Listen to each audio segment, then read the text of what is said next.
आपसे जानना चाहूंगा कि जनता को अधिसात के बारे में क्या बताना चाहेंगे? जनता को अधिसात के बारे में सबसे बड़ी इसकी विशेषता ये जो उन्होंने मेरे को बताया आज कि यहाँ ये परमानेंट जॉब के लिए लोगों को रिक्रूट करेंगे।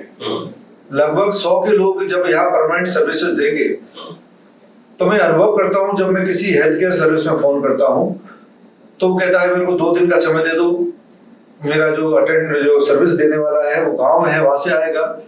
और इसमें हमेशा इंस्टेंट सर्विस की जरूरत पड़ती है।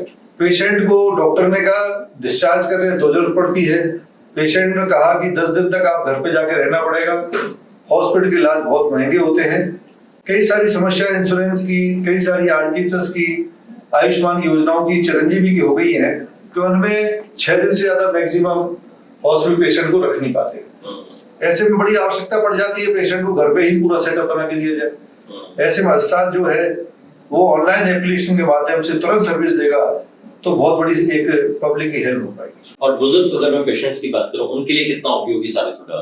बुजुर्गों के लिए तो आज की पीढ़ी में कार्तिक जी जिस प्रकार का हमारा अनुभव है, हम एक अपने बुजुर्गों को भी देख रहे हैं, अपने बच्चों को भी देख रहे हैं।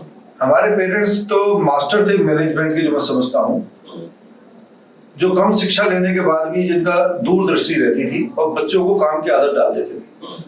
हम लोग 5वीं 6ठी क्लास में पढ़ते थे जब हमारे फादर हमें सब कामों के लिए आगे भेज देते थे।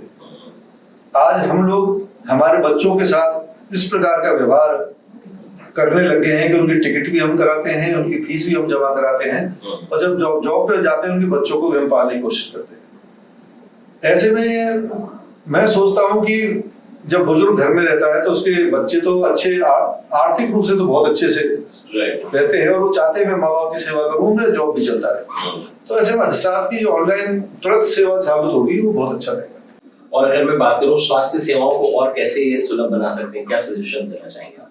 आज बढ़ती जनसंख्या, मैं सोचता हूँ ये कभी अभिशाप के रूप में रहते थे, आज ये चाइना ने जिस ढंग से अपनी जनसंख्या का अच्छा बखूबी उपयोग किया है, आज भारत भी उस बढ़ती जनसंख्या को लेकर जिस प्रकार से स्किल्स प्रोग्राम चलाए जा रहे हैं, जिस प्रकार से ये जगह जगह बताया जा रहा है कि आपकी एजुकेशन केवल ग्रेजुएशन और वहां तक नहीं।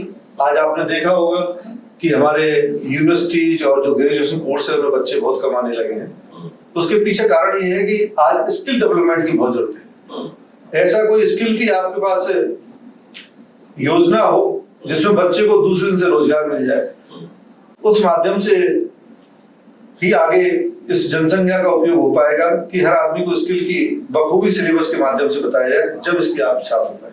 राइट, एक डॉक्टर के रूप में आखिर में आपसे जानना चाहूंगा, आप इस प्लेटफॉर्म को किस तरीके से देख रहे हैं? ये एक ब्रिज की तरह काम करेगा हॉस्पिटल और पेशेंट के बीच? बिल्कुल कार्तिक जी, आज जिस प्रकार से होम केयर सर्विस की जरूरत पड़ गई, आज घर में कई अकेले लोग रहते हैं, फार्मेसी की जरूरत पड़ जाती है। गवर्नमेंट ने अब सुविधाएं दी हैं, कुछ दवाइयां जो आप ऑनलाइन भी मंगा सकते हैं। आज जरूरत पड़ जाती है, घर में पेशेंट है, उनको किस प्रकार से हम करें। तो इन सबों को देखते हुए तो आज इस युग में इसी युग का आने वाला है। आज आप सब देख पा रहे हैं कि स्विगी के माध्यम से, ब्लिंकिट के माध्यम से या सेवाओं में कहते हैं 10 मिनट में आपकी सेवाएं नहीं आई तो हम आपका पैसे वापस करेंगे। अगर इसी सेवा के साथ अधिसात चलेगा, जिस ढंग से अधिसात ने कहा है कि मैं बीपीएल मरीजों को भी निःशुल्क सेवाएं दूंगा, तो इनको बहुत बड़ी कार्य योजना बनानी पड़ेगी।